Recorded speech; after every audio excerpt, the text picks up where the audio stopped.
IVF చికిత్సలో 25% భారీ discount, free doctor consultation, free ultrasound scan, logo launch, Andro max advanced male infertility centre ను కూడా ప్రారంభించారు. Sir, Jaganmohan Reddy గారు నెల్లూరులో జైల్లో ఉన్న రామకృష్ణారెడ్డిని పరామర్శించడానికి వెళ్ళారు. వెళ్ళిన తర్వాత మీడియాతో ఆయన మాట్లాడుతూ చంద్రబాబు నాయుడు గారు విధ్వంసం సృష్టిస్తున్నారు, పిన్నెల రామకృష్ణారెడ్డిపై తప్పుడు కేసులు పెట్టారంటూ కూడా కొన్ని వ్యాఖ్యలు అయితే చేస్తారు. వ్యాఖ్యలు ఎలా వస్తారు? తప్పుడు కేసులు పెట్టారా అనేది పబ్లిక్గా ఇదివరలో కాదు, ఇప్పుడు ప్రతిదీ న్యూస్లో కానీ ఎట్లా కనబడుతుంది. ఆయన ఏం చేశాడు అనేది జనాలకు తెలుసు, ప్రజల అభిప్రాయాలు తెలుసు. అది మనం అనుకోవటం కాదండి. అది దాన్ని ఇప్పుడు ఆయన విధ్వంసం చేసేంత పని లేదు, ఆయన చేసే పని లేదు. ఈ మధ్య అంతా దాని మీద దృష్టి లేదు. అవన్నీ మనం కామన్ అవన్నీ, అది రాజకీయ వాడుకోవడమే. చంద్రబాబుకు ఓటు వేయలేదని రాష్ట్రంలో ఉన్న ఆస్తులపైన విధ్వంసాలు కూడా సృష్టిస్తున్నారంటూ కూడా జగన్మోహన్ రెడ్డి కొన్ని కీలక వ్యాఖ్యలు అయితే చేస్తున్నారు. వ్యక్తిగత అభిప్రాయాలు వాళ్ళు చేస్తున్న కానీ చంద్రబాబు నాయుడు చేయవలసిన పని లేదు సార్. వాళ్ళు వ్యక్తిగత కక్షలు మాత్రం కనబడట్లే. అక్కడ స్థానికంగా వ్యక్తిగత కక్షలే కనబడుతున్నాయి చూస్తుంటే, అది స్థానికంగానే. అలాగే బాధితులపైన కూడా దొంగ కేసులు పెడుతున్నారంటూ కూడా ఆరోపిస్తున్నారు. అదే కదా, అది వ్యక్తిగతంగా వాళ్ళ కేసులు ఏం పెట్టింది ఏం లేదు ఇప్పటి వరకు. మరి పబ్లిక్ కనబడదు, ఇదివరకులా కాదు కదా. ప్రతి వీడియో మీ వీడియో చెప్పేస్తుంది కదా, దాన్ని బట్టి. అది రాష్ట్రంలో దారుణమైన పరిపాలిస్తున్నారు, ప్రజలకు బుద్ధి చెప్పే అవసరం ఉంది, త్వరలోనే ప్రజలు కూడా చంద్రబాబు నాయుడు బుద్ధి చెప్తారంటూ కూడా వ్యాఖ్యలు చేస్తారు. వ్యాఖ్యలు ఎలా చూడొచ్చు? ఆ బుద్ధి చెప్పే యాక్షన్ వాళ్ళు చేసే పని లేదు, ఏమీ లేదు. మాకు తెలిసి గవర్నమెంట్ చాలా బాగుంటుందని ఆశిస్తూ ఉన్నాం. చంద్రబాబు నాయుడు మోసపూరిత హామీలు ఇచ్చారు, ప్రజలు మొత్తం కూడా చంద్రబాబు నాయుడు మోసపూరిత హామీలు నమ్మి ఓట్లేసారని కూడా జగన్మోహన్ రెడ్డి విమర్శించారు. మోసపూర హామీలు నువ్వేం చేసావు ఇంతవరకు? అదే చేస్తుంటే వాళ్ళకి ఈ పరిస్థితి నీకు వచ్చేది కాదుగా. నువ్వు చేసావు, వాడు చేసేది ఇంకా తెలుసుకోకపోతే ఎలాగా? పబ్లిక్ తెలిసిపోతుంది కదా ఈరోజు నువ్వు ఎవరు చేశారో మోసం అనేది, ఎంత నాశనం చేసావో, ఎంత ధ్వంసం చేసావో మన ఆంధ్ర సొమ్ముని. ఖరీఫ్ మొదలైనా కానీ సరే రైతులకు ఏటా 20,000 వేస్తున్నారు, ఇంతవరకు వేసిన దాఖలాలు లేవు. ఇంకా వచ్చింది ఎన్ని రోజులండి వేయడానికి? వచ్చింది అంతా ఇప్పుడు వచ్చే పింఛన్లో ఏది ఇస్తున్నారు. ఇంకా అభివృద్ధికి ఇంకా ముందు ఉంది, అది కంగారే ఉంది. అది స్కూల్స్ ప్రారంభమయ్యాయి, స్కూల్ పిల్లలకే 15,000 ఇస్తా అని చెప్పారు అమ్మకొందరం కింద, ఇంతవరకు వేయలేదు. ఏమైపోయా డబ్బులు అంటూ కూడా జగన్మోహన్ రెడ్డి వచ్చి ఇంకా 20 రోజులు, 18 రోజులు, 19 రోజులు అయింది. అప్పుడే స్కూల్ ఫీజులు ఇవ్వాలని అన్నీ. ఇప్పుడు మొన్నే పింఛన్లు రిలీజ్ చేశాడు 1వ తారీఖుని. స్కూల్ ఫీజులు అన్నీ వేస్తారు, వేసిన మాట ప్రకారం నిలబెట్టుకుంటారో లేదు మనం చూడాలి. ఇంక అప్పుడే వ్యాఖ్యానం మనం ఖండించుకోవడం బాగోదుగా. అవన్నిటికన్నా ముందు అభివృద్ధి బాగా, డెవలప్మెంట్ బాగా అవుతుందని ఆస్తి ఎక్కువ చూస్తున్నాం ముందు. 18 ఏళ్ళు నిండా మహిళలకు 1,500 రూపాయలు ఇస్తామని చెప్పావు, ఆ డబ్బులు కూడా ఏమైపోయాయి? ముందు నీ విధ్వంసాల మీద కాదు పథకాల మీద దృష్టి పెట్టాలంటూ కూడా జగన్మోహన్ రెడ్డి అయితే వ్యాఖ్యలు చేశారు. వ్యాఖ్యలు ఎలా చూడొచ్చు? ఆయన చేసే వ్యాఖ్యానాలు ఏది కరెక్ట్ నిజం లేవు సార్. మా ఏ ప్రభుత్వాన్ని కాదు, ఏదైనా వ్యాఖ్యానం కరెక్ట్ కాదు. అప్పుడే ఎన్ని రోజులు అవ్వలేదు కాబట్టి మనం ఖండించడానికి కూడా ఏది ఆయన కూడా చంద్రబాబు నాయుడిని కానీ ఏది పార్టీని కూడా విమర్శించే హక్కు అప్పుడే లేదు. ఏదంటే ఇంకా టైం ఉంది, టైం లేకుండా మనం ఎప్పుడే ఆయన ప్రభుత్వాన్ని విమర్శించే హక్కే ఉంది. మనం రోజులు నీ వైపే ఉండవు, పాపాలు పండినప్పుడు ప్రజలు అది ఎవరికైనా తప్పదు, తప్పింది కాబట్టి పాపం పడిన రోజు ఎవరు నాశనం అవుతాడు, ఆడే నాశనం అయిపోతాడు. టైం బాగున్న రోజు కార్యకర్తల తోడు కానీ పార్టీల తోడు కానీ ఎవరైనా వస్తే మనకి ఇప్పుడు ఊరుకునేది లేదు, హెచ్చరిస్తున్నామంటూ కూడా జగన్మోహన్ రెడ్డి అయితే కీలక వ్యాఖ్యలు అయితే చేస్తారు. దీన్ని ఏ విధంగా చూడొచ్చు? అది మనం వేసి చూడాలి, అది ఎలాగుంటుందని మనం తెలియదు. అవన్నీ రాజకీయ పరంగా అది వ్యక్తిగత విషయాలు. పిన్నెల రామకృష్ణారెడ్డి జైల్లో ఉన్నారు, జగన్మోహన్ రెడ్డి అతను పరామర్శించడానికి వెళ్ళారు. పరామర్శించి వచ్చిన తర్వాత మీడియాతో ఆయన మాట్లాడుతూ పిన్నెల రామకృష్ణారెడ్డిపై తప్పుడు కేసులు పెట్టారంటూ కూడా కొన్ని ఆరోపణలు అయితే చేశారు. ఈ ఆరోపణలు ఎలా చూస్తారు? దాని గురించి నాకు అంత బాగా తెలియదు, కృష్ణా జిల్లాది కాదు కదా ఆ ఇష్యూ.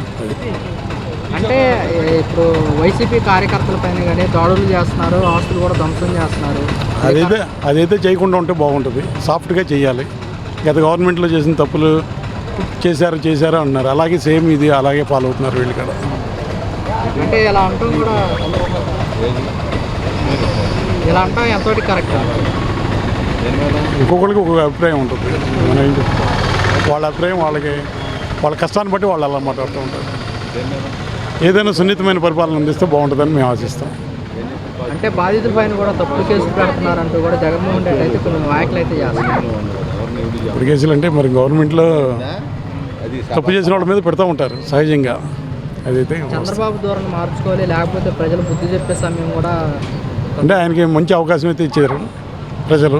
ఆ మంచి అవకాశాన్ని పాలన మీద దృష్టి కేంద్రీకరిస్తే చాలా బాగుంటుందని ఆశపడుతున్నాను. చంద్రబాబు నాయుడు చెప్పిన మోసపూరిత హామీలు ప్రజలు నమ్మి ఓట్లు వేశారని ఆయన చేయగలరనుకుని చెప్పి ఇచ్చి ఉంటారు. ఆయన చేయలేని వ్యక్తి అయితే కాదు. ఓ 40 years మంచి ఎక్స్పీరియన్స్ ఉన్న రాజకీయ నాయకుడు. చంద్రబాబు నాయుడు గారు ఈ ధ్వంసాలపైన ఈ గొడవలపైన దృష్టి పెట్టకుండా ఇచ్చిన పథకాలపైన దృష్టి పెట్టాలంటూ కూడా జగన్మోహన్ రెడ్డి అయితే కొన్ని వ్యాఖ్యలు చేస్తారు. ఈ వ్యాఖ్యలు ఎలా చూస్తారు? ఇక్కడ జనరల్గా ఇచ్చినప్పుడు వాటిని ఫుల్ఫిల్ చేయాలని చెప్పేసి కోరుకుంటారు ప్రతిపక్ష నాయకులు అంతా. అవి చేయడానికి ఆయన ప్రయత్నం చేస్తారు. డెఫినెట్గా మంచి సక్సెస్ఫుల్గా ముందుకు తీసుకెళ్తారు రాష్ట్రాన్ని అయితే మాకు నమ్మకం ఉంది. ఖరీఫ్ మొదలైనా సరే ఇంతవరకు రైతులు చేస్తా అన్న 20,000 వేయలేదని చెప్పేసి కూడా జగన్ ప్రస్తుతానికి ఇప్పుడే కదా అధికారంలోకి వచ్చింది. అడ్మినిస్ట్రేషన్ మీద కాన్సన్ట్రేషన్ చేస్తున్నారు. అయితే స్కూల్స్ కూడా ప్రారంభమయ్యాయి. ఇంతవరకు ప్రతి పిల్లవాడు పెన్షన్లు అన్నీ చక్కగా ఇచ్చారు. 1వ తారీఖు అందించారు. శాలరీస్ బాగా ఇచ్చారు. దాంట్లో మంచి సక్సెస్ఫుల్ తీసుకొస్తారు ఆయన. డెఫినెట్గా ప్రధానమంత్రి మోడీ గారిని ఆంధ్రప్రదేశ్ మీద కాన్సన్ట్రేట్ చేస్తారు. రాజధాని విషయంలో కానీ మిగతా విషయాలు అన్ని విషయాల్లో సక్సెస్ఫుల్గా తీసుకొస్తారని ఆశపడుతున్నాను. అయితే వైసీపీ కార్యకర్తల మీద కానీ ఎవరి నాయకుల మీద కానీ దాడులు కనుక తెగబడితే కనుక ఈసారి మేము హెచ్చరిస్తున్నామంటూ కూడా చంద్రబాబు నాయుడు గారికి అయితే జగన్మోహన్ రెడ్డి వార్నింగ్ ఇవ్వడం అయితే జరిగింది.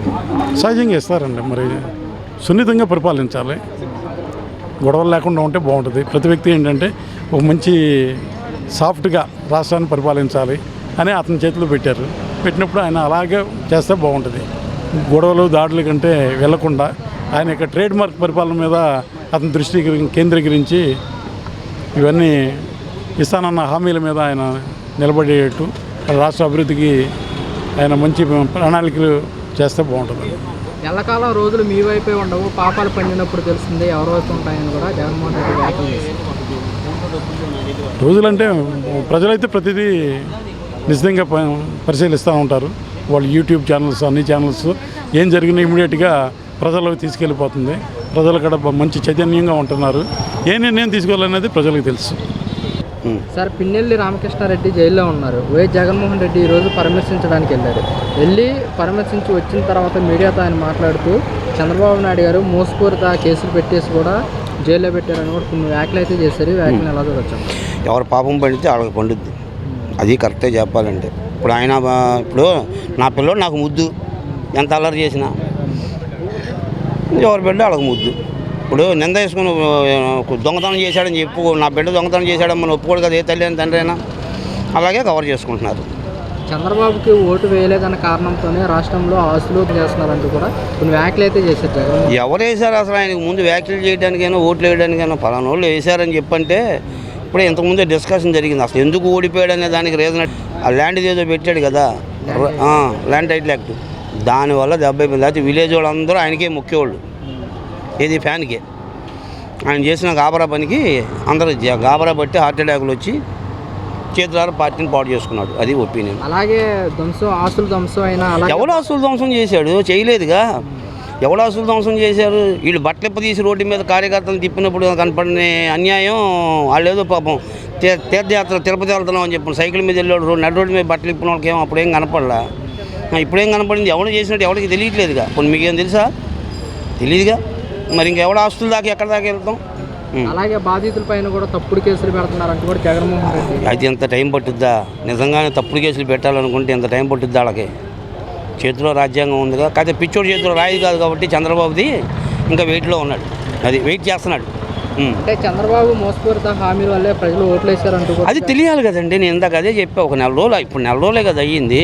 ఇంకా చూడాలి కదా ఆయన మోసపూరితం చేశాడా, కరెక్ట్గా చేస్తాడా అన్నది. ఒక పింఛనోటి ఇచ్చాడు ఇప్పటికి జనానికి. కొత్త పింఛన్ల కోసం ఎదురు చూసేవాళ్ళు ఉంటారు. అలాగే ఆయన ఇచ్చిన మిగతా వరాలు కూడా ఉన్నాయిగా, ఆ వరాలు కూడా రావాలిగా. అవి చేస్తాడో లేదో తెలుసుద్ది. కనీసం నా లెక్క ప్రకారం అయితే 1 సంవత్సరం ఆగాలి. ఖరీఫ్ మొదలైనా సరే రైతులకు ఏటా 20,000 వేస్తా అన్నారు. ఎంతవరకు వేయలేదు. అదేనండి, నెలే కదా అయ్యింది. అసలు అక్కడ బొక్కసంలో ఏముందో తెలియాలి కదా.